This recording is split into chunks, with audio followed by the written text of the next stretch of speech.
পৃথিবীর আনাচে কানাচে ছড়িয়ে আছে অনেক রহস্যময় স্থান। আমরা জানতে চলেছি এমন একটি রহস্যময় স্থান যেখানে মানুষ একবার প্রবেশ করে জীবিত ফিরে আসতে পারেনি। বন্ধুরা, আজকের পর্বটি খুবই রহস্যজনক হতে চলেছে, তাই ভিডিওটা না টেনে সম্পূর্ণ দেখতে থাকুন। আর যারা এখনও আমাদের চ্যানেলটা সাবস্ক্রাইব করেননি, সাবস্ক্রাইব করার অনুরোধ রইল।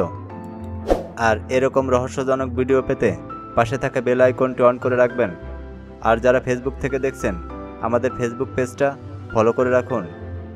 তো কথা না বাড়িয়ে চলুন শুরু করা যাক আমাদের RN 0.2 নতুন পর্বে। নর্থ সেন্টিনেল আইল্যান্ড, যা আন্দামান দ্বীপপুঞ্জের অন্তর্গত। এটি ভারত মহাসাগরে অবস্থিত। আয়তনে ছোট হলেও এর পরিচিতি এবং ভয়াবহতা বিশাল।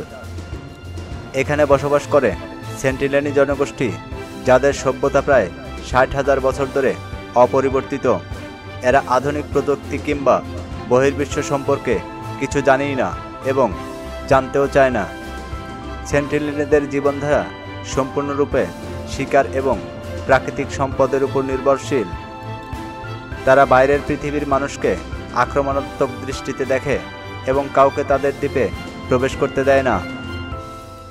1991 সালে ভারত সরকার নর্থ সেন্টিনেল আইল্যান্ডকে একটি রেস্ট্রিক্টেড জোন হিসাবে ঘোষণা করে, কারণ এই দ্বীপে প্রবেশকারীদের বেশিরভাগই সেন্টিনেলদের হাতে আক্রান্ত বা নিহত হয়েছেন।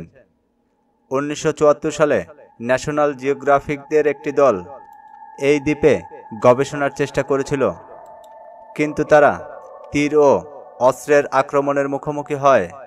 সেই ঘটনার পর থেকেই এই দ্বীপে যাওয়া কঠোরভাবে নিষিদ্ধ।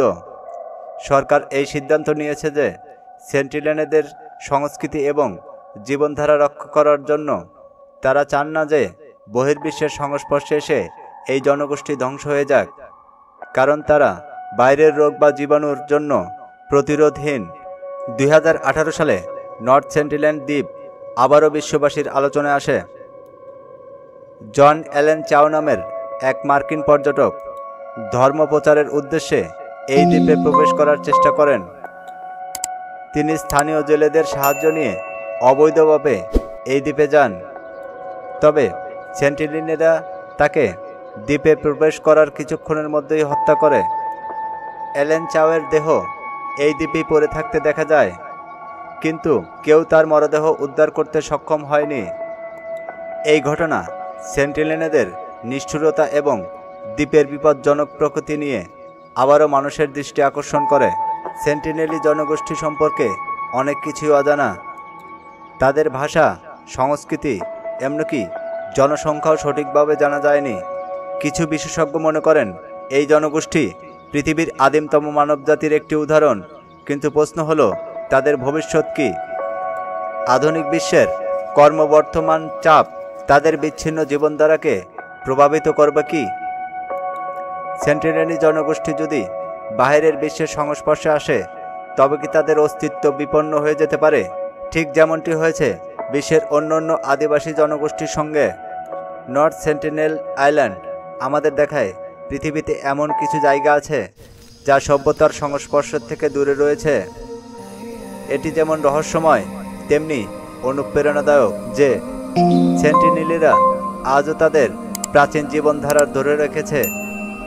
তবে এই দ্বীপে প্রবেশের নিষেধাজ্ঞা শুধুমাত্র তাদের সুরক্ষার জন্য নয়, এটি আমাদের জন্য।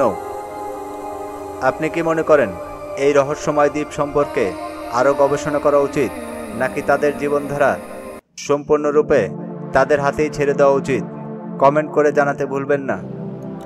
আর ভিডিওটা যদি একটু ভালো লেগে থাকে, লাইক, কমেন্ট, শেয়ার করতে ভুলবেন না। এত সময় সাথে থাকার জন্য অশেষ অশেষ ধন্যবাদ।